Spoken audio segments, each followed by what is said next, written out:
Seneca, the great Stoic philosopher, once walked the streets of Rome and asked a terrifying question. Show me a man who is not a slave.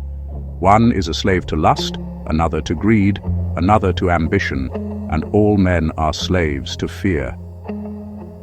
If Seneca walked through a modern city today, he would see a slavery more absolute than anything in the ancient world. But he wouldn't see chains, he wouldn't see whips, he would see bowed heads, he would see millions of men walking like zombies, their eyes locked onto a glowing rectangle of black glass. We think we are free because we can choose what to buy and where to eat. But true freedom is the ability to control your own mind. And by that definition, the modern man is not free. He is a subject.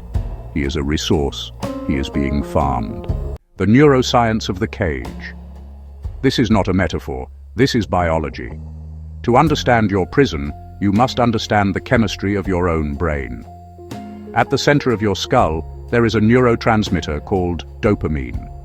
Evolution designed dopamine for one purpose: to compel you to do difficult things that aid survival. Hunting, building, reproducing. You do the hard work, and nature rewards you with a chemical hit. But the modern world has hacked this system. Dr. Anna Lembke, a psychiatrist at Stanford University and author of Dopamine Nation, explains that we have tipped the balance. We are drowning in supernormal stimuli.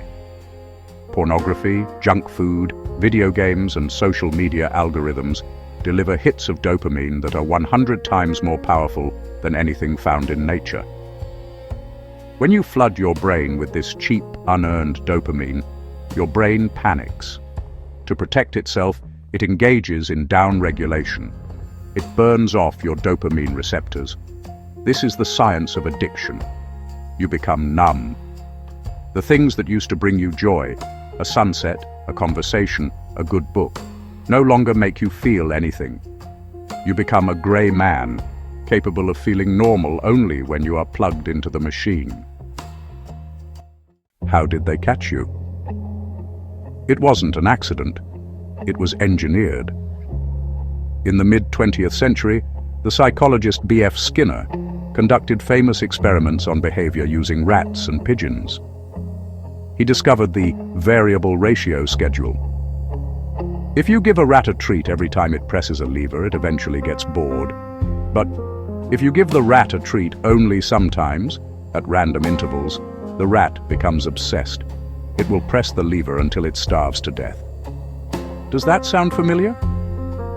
That is the pull to refresh mechanism on your phone. That is the infinite scroll. You are the rat in the Skinner box.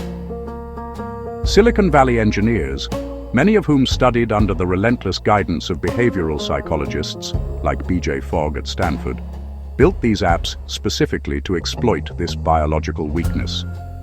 They are not designing connection. They are designing addiction. The attention economy. You must understand the economic reality of your situation. There is an old saying in the tech world: if you are not paying for the product, you are the product. But it is actually darker than that. You are not just the product, you are the fuel. We live in the age of surveillance capitalism. Your attention is a finite resource. Every minute you spend staring at a screen is a minute you are not building your body, your business, or your legacy. They are mining your time. They are extracting your focus and selling it to the highest bidder. A man who cannot focus is a man who cannot build. A man who cannot build is a man who creates no wealth. By stealing your focus, they are stealing your future. Plato's Cave and the Shadow World. 2,400 years ago, the philosopher Plato wrote The Republic. In it, he described the allegory of the cave. He imagined prisoners chained in a cave since birth, facing a blank wall. Behind them was a fire. Puppeteers walked in front of the fire, casting shadows on the wall. The prisoners watched the shadows and believed that the shadows were reality. One prisoner escapes. He goes outside and sees the sun. He sees the real world. He realizes his entire life was a lie. Today, the screen is the cave wall. The influencers, the news anchors, and the algorithms are the puppeteers. You are watching shadows of life. You watch other men lift weights. You watch other men talk to beautiful women. You watch other men travel. You are a spectator in the Colosseum of life, confusing the digital shadow with the physical reality. Nietzsche called this the last man, a human being who no longer strives, who no longer takes risks, who only wants to be warm, comfortable, and entertained. The atrophy of the will. The consequences of this are physical. Neuroscience shows that chronic digital addiction weakens the prefrontal cortex. This is the part of the brain responsible for impulse control, long-term planning, and willpower.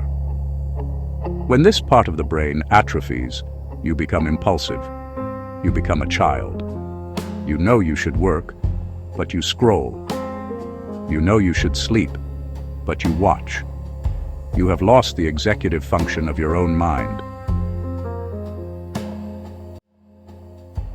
So how does a slave free himself when the chains are invisible? You must stage a rebellion.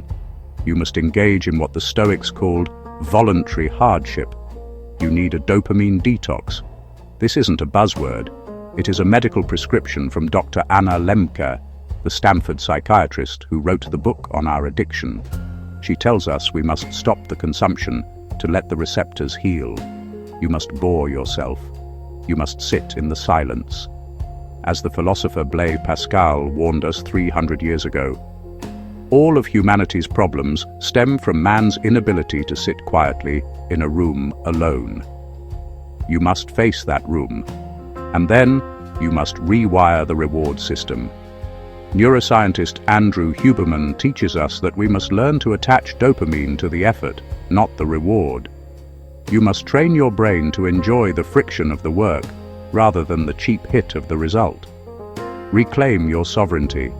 Turn the screen off. Look at the sun. Do not be the rat pressing the lever. Be the scientist observing the cage.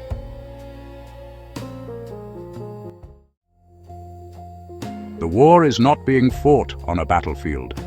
The war is being fought for the territory between your ears. If you cannot control your attention, you are not a free man. Cut the wire. Break the loop.